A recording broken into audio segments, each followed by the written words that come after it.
Assalamualaikum warahmatullahi wabarakatuh. Selamat datang kembali di Rio Hotspot Channel.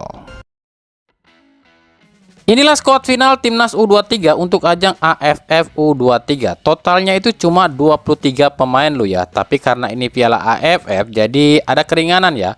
Boleh mendaftarkan 27 pemain. Yang 4 ini tuh buat cadangan kalau nanti ada yang cedera, asal yang 4 ini udah didaftarkan.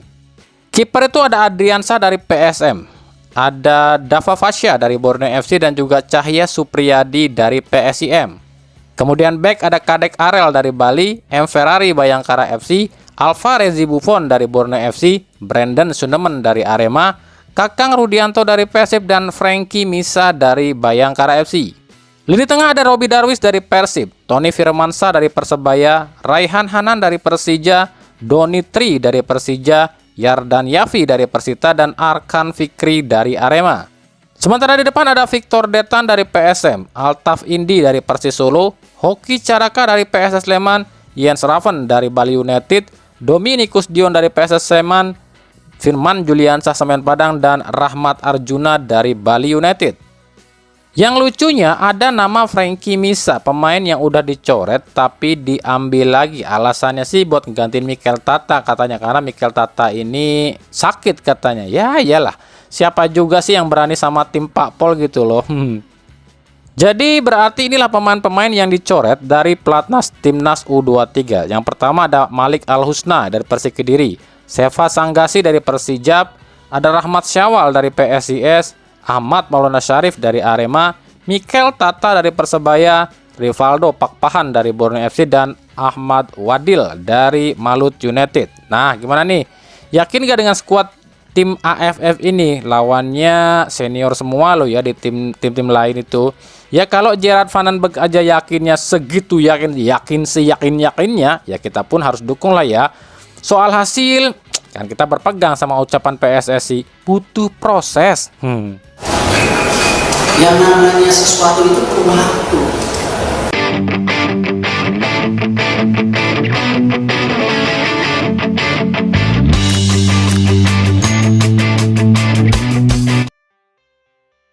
Lanjut ya, ini kemarin lagi rame juga nih soal apa ya? Soal Indra Syafri yang ditunjuk sebagai direktur tekniknya PSSI. Ini banyak banget nih kritikan dan hujatan yang ditujukan sama PSSI.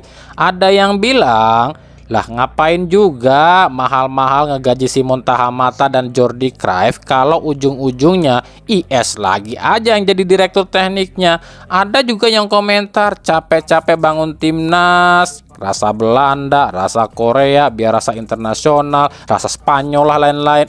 Dirteknya dia lagi, dan berbagai kritikan lainnya. Tapi ya kita tahu lah ya, PSSI yang sekarang itu apa ya, seperti anti kritik, seperti ya biar keren aja kali ya dilihatnya tuh. Wah, masa nggak keren sih PSSI sekarang. Akhirnya apa, tiba-tiba Indra Syafri ini bikin klarifikasi lo ya. Menurut Indra Syafri, dirinya bukanlah direktur teknik PSSI, tapi cuma pelaksana tugas sementara. Karena kata dia, nyari direktur teknik itu sulit. Jadi saya ini bukan direktur teknik, cuma jadi jalanin tanggung jawab aja nih di departemen teknik aja gitu kata dia. Oke, lupain itu semua ya. Kami sih sebenarnya nggak peduli sih mau siapapun yang jadi direktur teknik, mau lokal pun ya, kalau memang punya kemampuan ya apa salahnya sih. Cuma kami yang soalkan itu adalah ucapan Indra Syafri saat mengomentari soal soal banyaknya pemain asing atau regulasi pemain asing 11 di Liga Indonesia.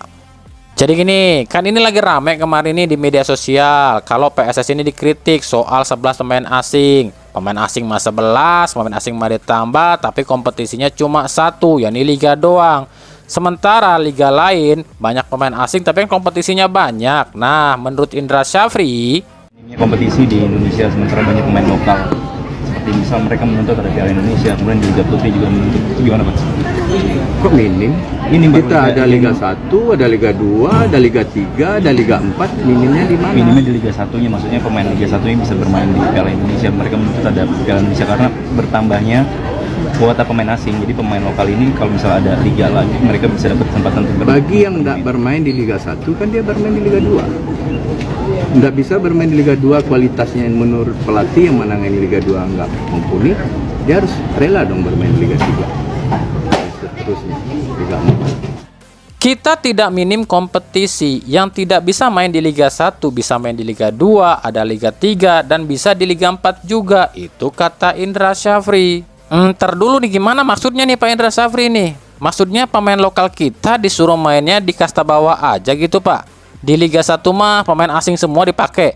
Pemain lokal mah biar aja main di Liga 2, 3, dan 4. Toh mainnya juga jotos-jotosan terus. Apa gitu Pak? Aduh, aneh jadi bingung nih Pak Indra Syafri nih. Tapi ya kita positive thinking aja kali ya guys ya. Mungkin aja cita-cita PSSI itu ingin menjadikan Liga 1 ini menjadi seperti Liga Inggris kali ya, yang pemain asingnya nggak terbatas tapi liganya jadi terkenal gitu ya. Cita-cita yang mulia sih. Dan memang kalau kami jabarkan, tujuan dari banyaknya pemain asing di Liga 1 itu kan karena memang demi apa ya? Demi rebranding ya, alias jualan. Ya memang kami pun udah tahu ya tujuan dari banyaknya pemain asing di Liga 1 alias Super League ini ya. Karena memang tujuan utamanya inginnya apa ya? Ingin liga ini mungkin lebih menarik kali ya, dengan banyaknya pemain asing, terus juga kualitas liga akan naik, yang ujung-ujungnya mendatangkan sponsor-sponsor luar. Jadi kan kalau kualitas naik, sponsor banyak, akhirnya para klub juga ya sukses, bahagia, sejahtera gitu. Karena faktanya lo ya, soal 11 pemain asing di Liga Utama Indonesia itu kan para klub yang minta. Karena mungkin para klub ini ngomongnya kan dari tahun kemarin sih, kita sama-sama udah tahu para klub ini banyak banget yang ngeluh soal gaji pemain lokal ataupun harga pemain lokal yang meroket tajam gitu kan. Dan juga agen-agen dari para pemain lokal ini seenak jidatnya mematok buat harga si pemain lokal, dan ini sebuah fakta. Makanya mungkin kemarin di RUPS para klub ini meminta 11 pemain asing karena pemain asing kan lebih murah, kualitasnya di atas pemain lokal. Jadi ya klub pun demi ngirit juga tapi kualitas bagus ya. Itu memang kita pun nggak bisa menghindari, nggak bisa nyalain klub juga. Ya klub itu kan jualan, klub itu kan usaha, nyari duit. Ya kalau misalnya modalnya terlalu gede tapi penghasilannya kecil kan ini rugi juga. Makanya mungkin mikirnya para klub itu ya udahlah ya, pemain lokal harganya mahal tapi kualitasnya gitu-gitu aja. Ya mending cari pemain asing yang banyak, harganya lebih murah tapi kualitasnya lebih bagus ya. Itu kan yang dipikirkan para klub kan. Nah, ini sebuah fakta loh yang kami tahu kemarin di RUPS. Tapi gini loh ya, kalau yang ngomong seperti ini soal regulasi pemain asing dan juga pemain lokal itu main di Liga 2, 3, dan 4. Kalau yang ngomong itu pihak klub, oke, kami bisa paham ya, karena klub itu kan jualan, nyari untung, nyari duit. Tapi kalau yang ngomong ini seorang direktur teknik, oke lah disebutlah dia pelaksana tugas direktur teknik, apa nggak aneh ya? Karena setahu kami tugas dari direktur teknik itu mengembangkan potensi lokal salah satunya. Nah itu gimana tuh Pak Indra Syafri itu?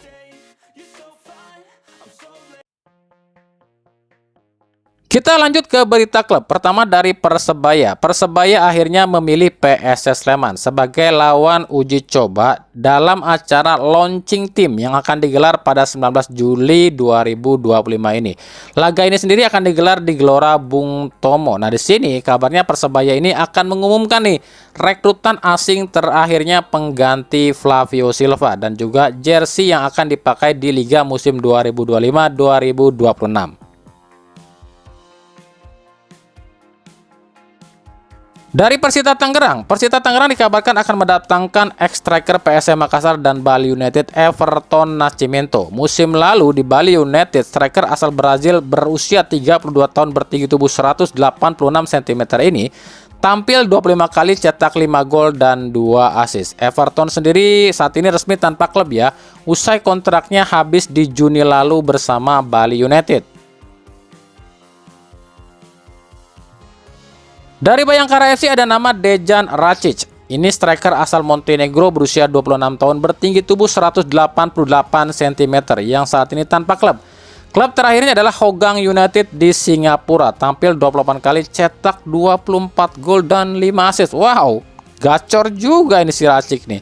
Racic sendiri kabarnya akan jadi slot asing ke-10 Bayangkara FC musim ini. BTW masih ada satu slot asing lagi yang kabarnya akan segera diumumkan juga oleh Bayangkara FC. Totalnya 11 kok pemain asing Bayangkara FC. Dari Persija Jakarta ini buat yang sering banget DM kami nanyain soal siapa lagi bang pemain asing yang akan merapat ke Persija selanjutnya. Nah kami pribadi belum tahu ya, cuma kalau rumor sih sepengetahuan kami dalam catatan kami ini sejauh ini selain libero ada 7 pemain asing lain yang tengah dirumorkan ke Persija. Tapi untuk jadi atau enggaknya ya kami pun nggak tahu, karena kan yang tahu cuma manajemen Persija dan agen si pemain itu. Nah oke, kita akan sebutin aja 7 pemain yang lagi santer dirumorkan atau dikaitkan dengan Persija. Soal jadi atau enggak kami no comment. Yang pertama Alvaro Vasquez, striker timnas Spanyol, 34 tahun, 182 cm, tanpa klub ya. Harganya itu di Transfermarkt tak tertulis. Yang kedua Bruno Nazario, gelandang asal Brazil, 30 tahun, 175 cm. Klub saat ini Henan FC di Cina. Harganya 26,07 miliar. Yang ketiga Miguel Oliveira, ini winger asal Portugal, 30 tahun, 167 cm. Saat ini main di DPM Brunei Darussalam ya. Tapi mainnya sekarang di Liga Malaysia nih. Harganya 3,48 miliar. Yang keempat Federico Namora, bek kiri Portugal, 27 tahun, 178 cm. Yang saat ini main di Liga 3 Portugal. Harganya 5,21 miliar. Yang kelima Rui Gomez, winger asal Portugal, 27 tahun, 175 cm. Yang saat ini tanpa klub. Harganya 6,95 miliar. Yang keenam Caio Melo, gelandang asal Brazil, 25 tahun, 182 cm. Yang saat ini main di Liga 3 Brazil. Harganya tak tertera di Transfermarkt. Dan yang ketujuh Gustavo Nonato, ini gelandang asal Brazil, 27 tahun, 175 cm, yang main di Fluminense Serie A Brazil. Harganya sih 20,86 miliar. Itu tadi ya 7 rumor Persija terhangat saat ini, tentunya selain Leandro Ribeiro. Leandro Ribeiro ini sepengetahuan kami ini kemarin hampir saja diumumin sama Persija, tapi tertunda katanya. Ada masalah apa kami nggak tahu, yaitu urusannya manajemen Persija sih.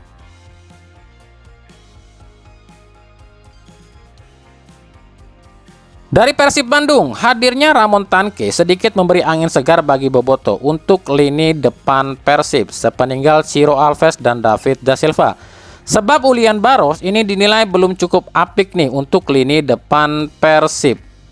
Nah, ketakutan Boboto pada Ulian Baros ini akan bapuk di Persib karena Ulian Baros ini pakai nomor 94, dimana nomor ini mungkin kalau di Persib seperti apa ya, seperti kurang hoki kali ya. Karena dalam catatan kami sepanjang sejak era Liga Indonesia dari tahun 94 sampai 2024 ini tercatat itu baru 2 deh pemain Persib yang pakai nomor 94. Ya ini kalau nggak salah M Sabilah, ini back ya di tahun 2017-2018, dan itu pun nggak berkembang juga di Persib, padahal M Sabilah ini lulusan Akademi Persib ya. Dan tentu saja Mailson 5 di Persib musim lalu yang mungkin salah dibilang kurang beruntung kali ya, kurang sukses juga di Persib. Nah, apakah si Ulian Baros ini akan tetap pakai nomor 94 di Persib? Dan apakah kalau pakai nomor 94 akan mengikuti jejak Mailson 5? Kalau buat kami pribadi gini loh ya, kami tuh ya percaya nggak percaya sih dengan yang namanya mitos angka.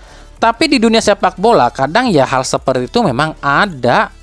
Seperti contoh nomor 13. Ini kan di dunia sepak bola katanya ini angka sial gitu kan. Ini nggak bakal sukses pakai 13. Tapi kan faktanya banyak tuh yang sukses pakai nomor 13. Ada Michael Ballack, ada Muller, mungkin juga Febri Haryadi juga. Tapi memang dalam riset atau penelitian kami ya, di dunia sepak bola di zaman modern seperti sekarang ini ada beberapa angka yang memang dihindari untuk dipakai oleh pemain-pemain ya. Nomor ini tuh sebenarnya berkaitan juga dengan angka 13 sih. Nomor apa sih itu yang dihindari? Yang pertama 49, lalu 58, 67, 76, 85 dan 94. Nah, kenapa nih nomor-nomor itu selalu dihindari oleh pemain-pemain di belahan dunia ya? Karena nomor-nomor ini jika digabungkan ya totalnya jadi 13. Tapi itu kan cuma sebatas mitos loh ya, karena faktanya ya Kan semua orang tuh nggak mungkin percaya dengan hal seperti itu. Ada juga pemain yang sukses dengan pakai nomor-nomor tadi ya, seperti 49 ini pernah sukses dipakai Ronaldinho waktu di mana nih? Atletico Mineiro ya. Lalu juga nomor 58 juga sukses di Persib dipakai Miljan Radovic. Nomor 67 juga sukses dipakai Sadil Ramdhani. Nomor 76 juga sempat sukses dipakai Andriy Shevchenko waktu pulang lagi ke Milan. Cuma memang nomor 85 dan 94 ini sangat dihindari oleh pemain-pemain di belahan dunia. Gak tahu deh kenapa nomor 85 dan 94 ini sangat dihindari, karena memang dalam sejarahnya pengguna nomor 85 dan 94 ini jarang banget yang sukses. Contoh kalau di Indonesia ya, pemain-pemain yang pernah pakai 94 memang kurang bertahan lama di klubnya, atau mungkin kurang sukses di klubnya kali ya. Seperti siapa ya? Silvio Junior kali ya di Persebaya itu 94 kalau nggak salah. Dalberto Bello juga di Madura 94 kalau nggak salah ya. Terus juga Ferry Aman Saragih nih di Arema juga pakai 94, dan 3 pemain ini juga kurang sukses. Dan yang paling menonjol adalah Mailson 5 di Persib nih, pakai 94 ya, bisa dibilang bapuk. Nah pertanyaannya, apakah Ulian Baros menggunakan nomor 94 itu akan kena kutukan lagi di Persib? Kalau itu kami nggak tahu ya. Karena kalau kita bicara soal pelatih ya, pelatih buat ngasah si Ulian Baros, sebenarnya gini loh. Kami pikir Boyan Hodak ini pelatih yang sangat bagus, sangat jenius juga. Dia ini tipe pelatih yang tahu gitu kan kapan striker itu harus nyetak banyak gol dan kapan striker itu harus lebih menyatu dengan tim. Contoh gini deh, David da Silva kalau kata Hodak, Des lu harus nyetak banyak gol dan jadi top scorer. Akhirnya apa? Hodak pintar dengan mendatangkan Goran Paulik buat ngasah DDS dan Siro. Tapi ketika dirasa nggak usah terlalu ngotot buat nyetak gol, kita yang penting juara dulu, main aman deh, menyatu dengan tim. Akhirnya apa? Goran Paulik diganti dengan Igor Tolik yang permainannya lebih menyatu dengan tim. Itulah, karena kalau pikir ya tergantung sih bagaimana nanti musim depan. Kalau misalnya Hodak ini menunjuk si Ulian Baros sebagai ujung tombak utama Persib, ya kami pikir dengan nomor 94 pun Ulian Baros akan tetap gacor ya. Tapi kalau Hodak memilih Ramon Tanke sebagai ujung tombak di Persib musim depan, ya wassalam Ulian Baros, udahnya pakai 94 dan dia nggak terasah ya. Kita lihat nanti makanya kalau soal Ulian Baros.